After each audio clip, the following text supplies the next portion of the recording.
सो evolution में आगे बढ़ते हैं। हमने कुछ चीज़ें देख ली थी, जैसे Dryopithecus, Ramapithecus, Australopithecus, Homo habilis and then Homo erectus.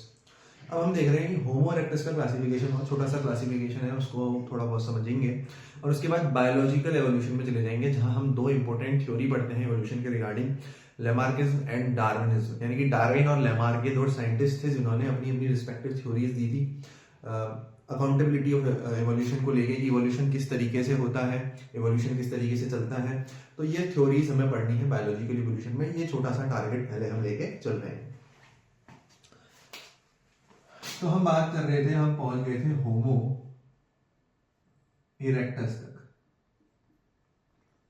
अब होमो इरेक्टस के हो गए आपके दो हिस्से। कितने हिस्से हो गए भैया? दो हिस्से हो गए। एक बार रिपीट करेंगे। ड्रायोपैथिकस से आपके एप्स भी बने, क्योंकि ड्रायोपैथिकस मोर एप लाइक थे, और रामापैथिकस भी बने, क्योंकि रामापैथिकस से प्रीवियस लेक्चर है भाई, अगर किसी ने नहीं देखा तो रामापैथिकस एक ही लेक्चर हुआ है जो हमने इससे पहले दिया था, और रामापैथिकस जो थे वो मोर मैन लाइक थे। ठीक हो गया। उसके बाद हमने बात करी कि ऑस्ट्रेलोपैथिकस है, ईस्ट अफ्रीकन ग्रासलैंड में चलने वाले ऑस्ट्रेलोपैथिकस। फिर होमो हैबिलिस, फर्स्ट होमोनिड इनको कहा गया, और लास्ट में होमो इरेक्टस जावा में। ठीक है, 900 सीसी की क्रेनियल कैपेसिटी इनके पास थी। अब होमो इरेक्टस दो चीजों को इसने अपने से बनाया। एक थे आपके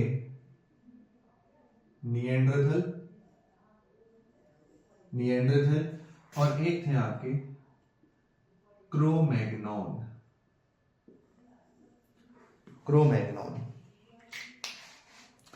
अब एक एक करके इनको हम सबसे पहले समझ लेते हैं। सर सबसे पहले कौन कितना पुराना है? ठीक है, एक क्लासिफिकेशन है, आपको सिंपली इन बातों को बिल्कुल ध्यान में यहाँ पर रख के आगे को बढ़ना है। देखो, सबसे पहली चीज निएंडरथल, ये पुराने हैं, ये बहुत पुराने हैं and as compare to Cro-Magnon. ऐसा मैं क्यों कह रहा हूं? क्योंकि इनके बारे में एक रिस्पेक्टिव ऐसा माना जाता है कि ये लगभग 1 लाख साल पहले, है ना, 1 लाख साल पहले, 1 लाख की गिनती हुई थी थोड़ी सी गड़बड़, इकाई, ढाई, सैकड़ा, हजार, 10,000, लाख। तो ऐसा माना जाता है कि ये 1 लाख साल पहले आए होंगे और तकरीबन 40,000 साल पहले तक ये यहां पर रहे थे। 40,000 साल पहले तक ये रहे थे। ऐसा माना जाता है कि क्रोमैग्नॉन इनसे भी पहले आपके डिसअपियर हो गए थे। लगभग 75,000 साल पहले ये पाए गए होंगे। लगभग 75,000 साल पहले ये पाए जाते होंगे क्रोमैग्नॉन। आजकल ऑब्वियसली नहीं मिलेंगे निएंडरथल, ना ही क्रोमैग्नॉन। अब बहुत ही कुछ स्पेशल बातें हैं यहाँ पर जो आपको बिल्कुल ध्यान में रखनी पड़ेंगी ही पड़ेंगी। किसके बारे में? सबसे पहले बातें हैं निएंडरथल के बारे में। एनसीईआरटी में आप देख सकते हो। सबसे पहले एक चीज आप यहाँ पर क्लियर कर लो कि इनकी क्रेनियल कैपेसिटी आपको 1400 सीसी की मिलेगी। ठीक है, भाड़ में गई ये चीजें, ये आपका डेटा था निएंडरथल के बारे में, ये आपका डेटा था। और अब बातें होंगी फील के ऊपर। इसके बारे में आपको समझ में आ गया फील क्या होनी चाहिए निएंडरथल को लेके। भाई निएंडरथल वो जो थे जिन्होंने इस्टेब्लिश किया रिलीजन को। ऐसा माना जाता है कि ये रिलीजियस रहे होंगे, तो हम कह सकते हैं कि इन्होंने रिलीजन को इस्टेब्लिश किया। अब रिलीजन को इस्टेब्लिश किया तो ये बरी करते थे, दफनाते थे, बरीड दियर लव्ड वंस, है ना, buried their loved ones with tools. Tools मतलब क्या? इनको ऐसा लगता था कि उनको बरी करने के बाद उनको कुछ टूल्स की, कुछ सामानों की जरूरत होती होगी, तो ये टूल्स का यूज करते थे, टूल्स एंड फ्लावर्स। तो अपने मेंबर्स को या अपने लव्ड वंस को ये टूल्स एंड फ्लावर्स के थ्रू बरी किया करते थे। रिलीजन को एस्टेब्लिश करने वाले भी निएंडरथल ही थे, है ना। रिलीजन एस्टेब्लिश हुआ तभी ये चीजें हुई होंगी। आप इसको ऐसे भी रिलेट कर सकते हो। एक और इंपॉर्टेंट चीज है निएंडरथल के बारे में कि निएंडरथल ने यूज किए होंगे हाइड्स। हाइड्स का मतलब skin of animals, skin of animals to protect their skin from cold environment. Cold environment से अपनी स्किन को प्रोटेक्ट करने के लिए इन्होंने हाइड्स का यूज किया होगा या स्किन ऑफ एनिमल्स का बेसिकली यूज किया होगा। इतनी चीजें हैं जो आपको बेसिकली पता होनी ही होनी चाहिए भाई। ठीक है, ये होमो इरेक्टस की बात है। अब होमो हैबिलिस इन्हीं से टुडेज मैन ओरिजिनेटेड, सॉरी होमो इरेक्टस बोला, इन क्रो-मैग्नोन की बात है। क्रो-मैग्नोन इन्हीं से ही टुडेज मैन ओरिजिनेटेड, ऐसा माना जाता है कि आज का जो आदमी है वो क्रो-मैग्नोन से ही ओरिजिनेटेड है। इनको भी हम देखते हैं,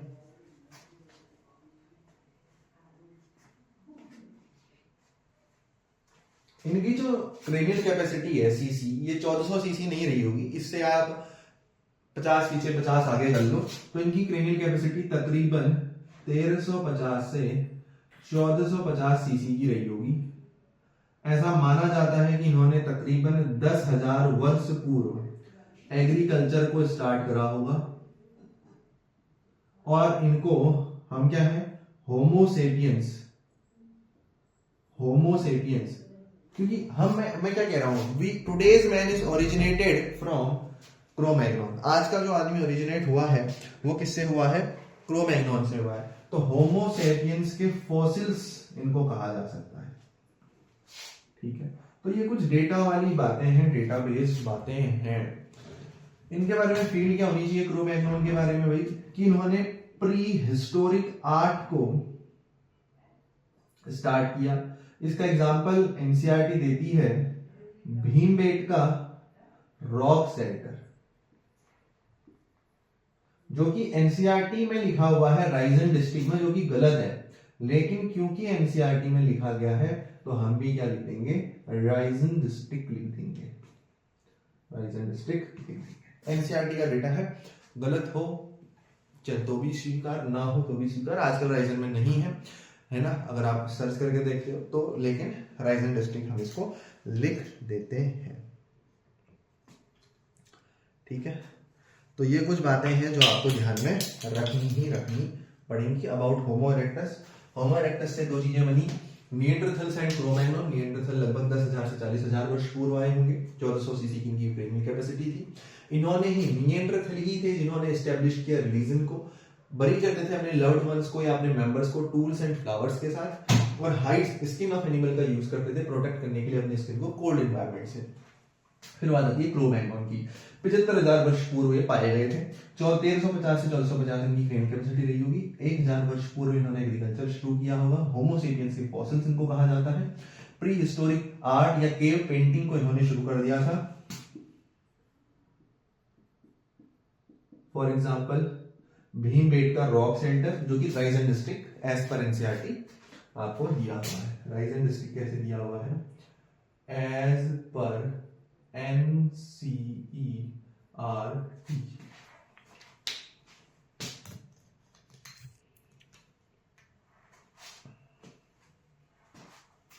ठीक है भाई, इतनी चीजें हैं। आपका ये वाला टॉपिक खत्म है यहाँ से।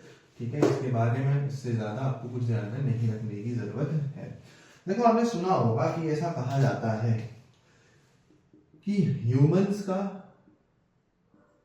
और बंदरों का, हम कहते हैं ना हमारा पूर्वज बंदर है, ये है वो है, तो बंदर बेसिकली चिंपांजी, आपने सुना होगा ऐसा किसी ना किसी से कहते हुए कि हमारा पूर्वज चिंपांजी है। बट एक्चुअली क्या है कि चिंपांजी का और ह्यूमन का, इन दोनों का एक कॉमन एंसेस्टर है। इसलिए ये एक बात जो है मार्केट में फैली हुई है। सर अब आप इतने दावे से कैसे कह सकते हो कि इसका इन दोनों का कॉमन एंसेस्टर है भाई? क्योंकि जब हमने इनका क्रोमोसोम नंबर देखा, क्रोमोसोम नंबर जब 3 और 6 उठाए तो हमने क्या देखा कि इन क्रोमोसोम्स को बैंड के थ्रू पहचाना जाता है। तो क्रोमोसोम 3 एंड 6 का बैंडिंग पैटर्न सेम था दोनों में। Banding pattern is same in both, human में भी और चिंपांजी में भी। तो हमने कहा अगर क्रोमोसोम 3 और 6 का बैंडिंग पैटर्न सेम है तो इनका कोई ना कोई कॉमन एंसेस्टर जरूर रहा होगा। ये बात यहां से उठी है। आप इस चीज को चाहो तो आप ध्यान में रख सकते हो।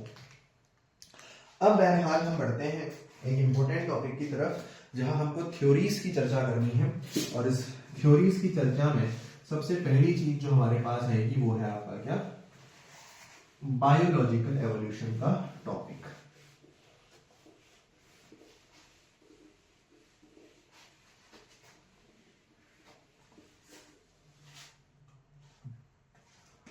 टॉपिक क्या है,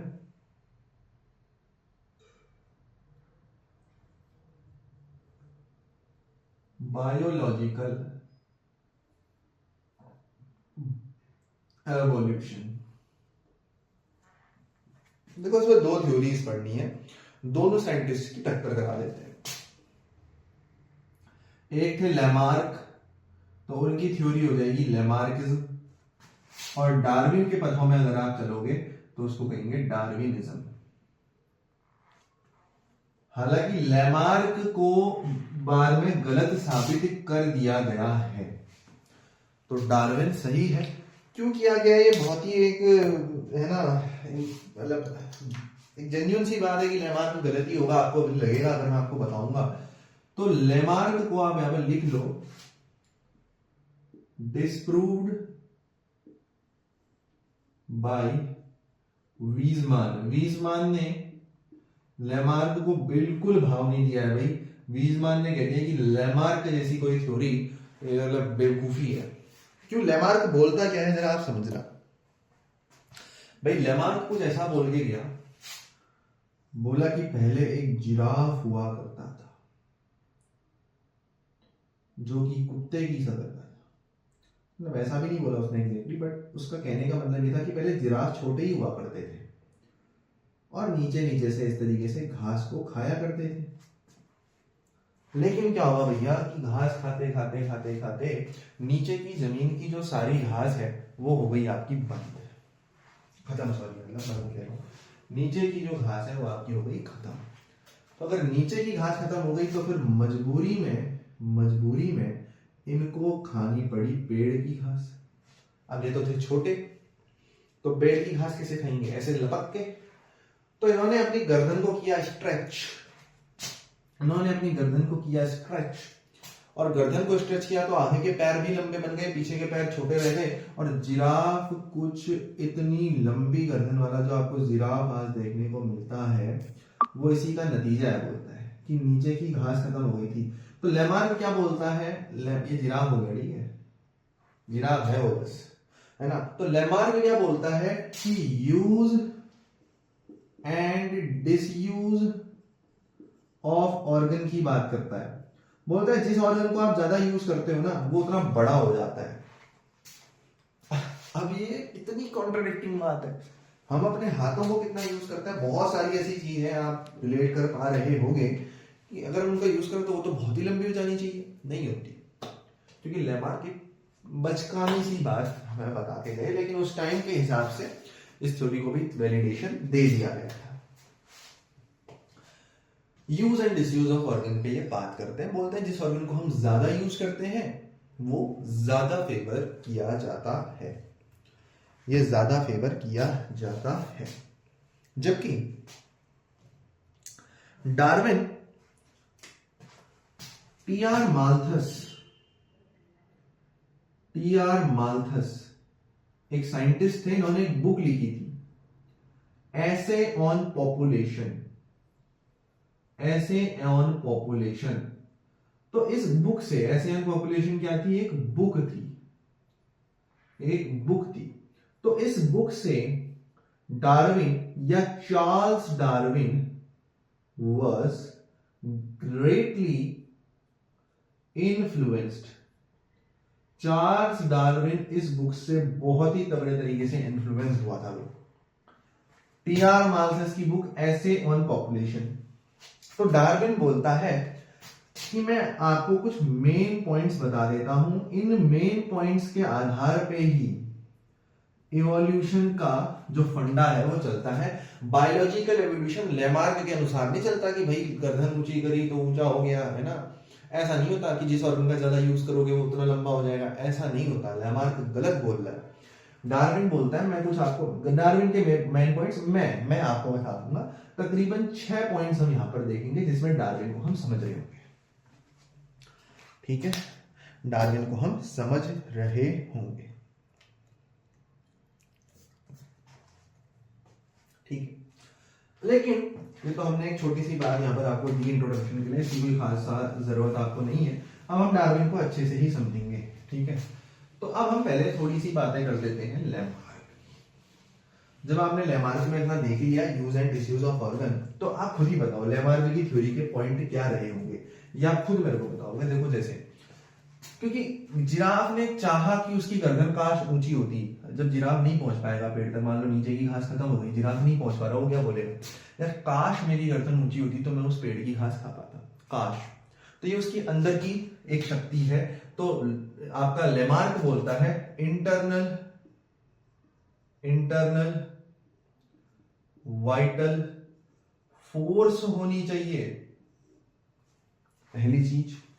दूसरी चीज मेरे भाई अगर इसको नीचे ही घास मिल जाती तो क्या ये ऊपर जाता, क्या ये ऊपर जाने की कोशिश भी करता, कतई भी नहीं। तो एक्सटर्नल इन्वायरमेंटल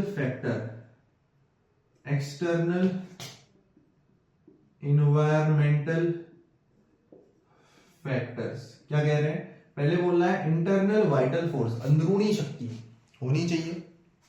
दूसरा वाइटल फोर्स मतलब कहीं ना कहीं एक दैवीय शक्ति से भी आप है ना रिलेट कर सकते हो, कि उसने चाहा कि यार मेरी गर्दन ऊंची हो जाए और वो ऊंची हो गई। वाइटल मतलब दैवीय आप कह सकते हो, बट अंदरूनी एक शक्ति उसके पास होनी चाहिए। एक्सटर्नल एनवायरनमेंट का फैक्टर होना चाहिए, है ना। और तीसरी चीज use and disuse of organ, कि वो ऑर्गन का यूज कर रहा है या डिसयूज कर रहा है, उसी हिसाब से वो एक्वायर करेगा करेक्टर को। तो ये 3 पॉइंट्स थे, और इन 3 पॉइंट्स में मेरे भाई, इन 3 पॉइंट्स में लेमार्क आपका खत्म हो गया। इन 3 पॉइंट्स को हम क्या बोलते हैं, लेमार्किज्म बोलते हैं। इन 3 पॉइंट्स को हम क्या बोलते हैं, इन 3 पॉइंट्स को हम लेमार्किज्म बोलते हैं। 3 पॉइंट लेमार्क बता के गया, पहला इंटरनल वाइटल फोर्स होनी चाहिए, दूसरा एक्सटर्नल एनवायरमेंटल कंडीशन होनी चाहिए, या use and disuse of organ होनी चाहिए। इसी हिसाब से एवोल्यूशन होता है। ठीक है, अगर उसको जरूरत पड़ेगी और उसके पास ये चीजें हैं तो बायोलॉजिकल एवोल्यूशन होगा। ये किसने कहा, लेमार्क ने कहा। ठीक है, अब लेमार्क को देख लिया, तो अब बात करेंगे किसकी, डार्विन की।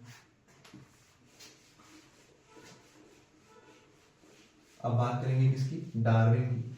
तो भैया इसको तो आप लिख ही लो, डार्विनिज्म।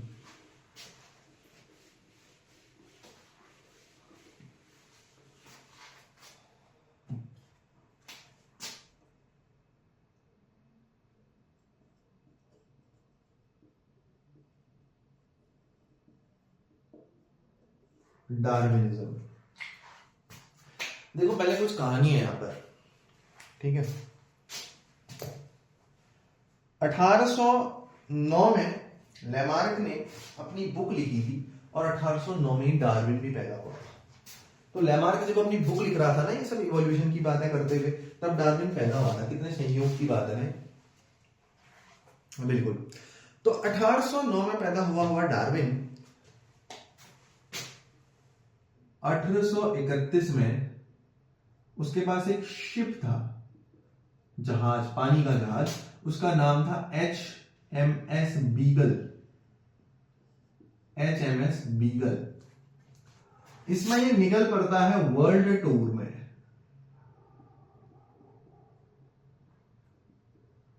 टू एक्सप्लोर फ्लोरा यानी कि प्लांट्स, एंड फोना यानी कि एनिमल्स।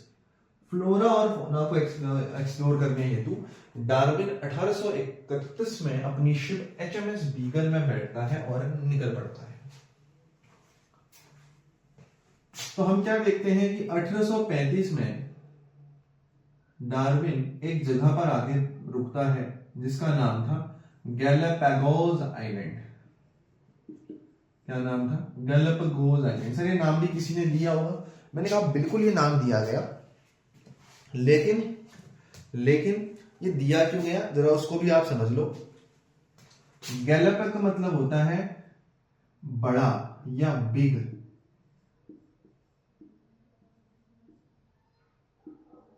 और पेगोज मतलब होता है आपका टॉर्टोइस। तो बड़ा आइलैंड जिसमें टॉर्टोइस थे, ये ग्रुप था Galapagos island is basically a group of 14 major and 8 small islands का ग्रुप था गैलापागोस आइलैंड। गैलापागोस आइलैंड जहां डार्विन भैया अपने शिप HMS बीगल में पहुंचे। डार्विनिज्म में आपको मैं सिंपल बता देता हूं, अभी बता देता हूं, दो चीजें ध्यान में रखनी है। एक तो है ब्रांचिंग डिसेंट। ब्रांचिंग डिसेंट मतलब क्या है, जैसे आपके ग्रैंडफादर होंगे, फिर आपके फादर होंगे, फिर आप होंगे, तो आप एक फैमिली ट्री बनाओगे तो एक ब्रांच जैसा बनेगा, है ना। तो वो हो गया आपका ब्रांचिंग डिसेंट। और दूसरी चीज थी आपका नेचुरल सिलेक्शन। ये दो की कॉन्सेप्ट है आपके डार्विनिज्म के, branching descent and natural selection. These two are the key concept of Darwinism. ये की कंसेप्ट है आपके डार्विनिज्म। नेचुरल सिलेक्शन से डार्विन रिप्रोडक्टिव फिटनेस को बताता है ना। इसका मतलब होता है नेचुरल सिलेक्शन से रिप्रोडक्टिव फिटनेस का। तो ये हमें थोड़ा सा पता होना चाहिए। 6 पॉइंट है टोटल डार्विन की थ्योरी के, जो आप चाहो तो ध्यान में रखना ही पड़ेगा वैसे तो, लेकिन मैं चाहूं तो मैं इसको कवर कर सकता हूं, बट मैं नहीं कर रहा। क्यों? क्योंकि इसके बाद हमें पढ़ना है मैकेनिज्म ऑफ इवोल्यूशन, जहां हम ह्यूगो डी वलीज को पढ़ेंगे। और ह्यूगो डी वलीज और डार्विन चचा जो है थोड़े से अलग अलग नावों पे सवार थे, तो डार्विन को भी हम वहीं पढ़ेंगे ताकि ह्यूगो डी वलीज से कंपेयर करने में आपको ज्यादा परेशानी ना हो। तो अब बात करेंगे हम सीधे किसमें, मैकेनिज्म ऑफ इवोल्यूशन में, जहां डार्विन के 6 पॉइंट बताऊंगा, साथ में ह्यूगो डी वलीज का जो फ्लोरल जो आपका प्रिमरोज था, है ना, इवनिंग प्रिमरोज, उसके ऊपर जो उसने आपका एक्सपेरिमेंट वगैरह परफॉर्म करे थे, उसके बेसिस पे उसने क्या आपको बताया था, साल्टेशन क्या होता है, ये सब चीजें क्या होती है, ये हम देखेंगे मैकेनिज्म में।